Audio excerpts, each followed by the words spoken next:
Earthquakes don't kill people. Buildings kill people.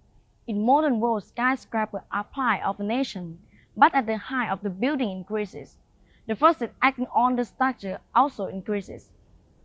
A tall building like Taipei 101 has to resist to overturning moment and lateral deflection caused by lateral gravity load acting on the building.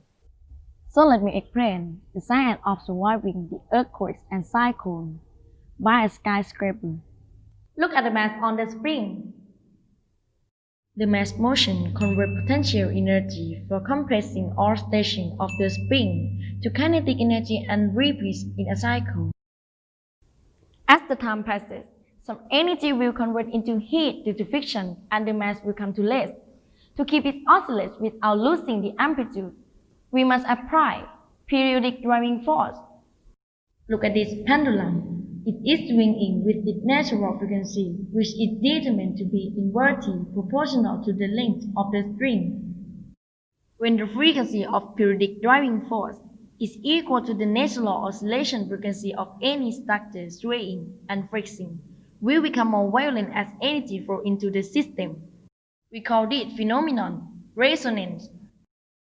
When the wire crashes, is driven by a sound at crest natural frequency.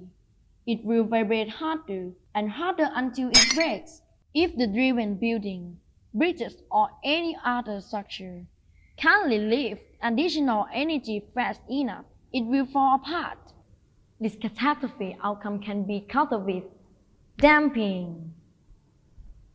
Damping is removal of the energy from the system by friction of viscous drag. For example, if the mass oscillated in the liquid, viscous drag opposes the motion, and kinetic energy is converted into heat. The case of skyscraper like Taipei 101. The dual mass damper is used to dissipate energy from periodic driving force. The pendulum is mounted high in the upper floors to reduce the amplitudes of driven mechanical oscillations.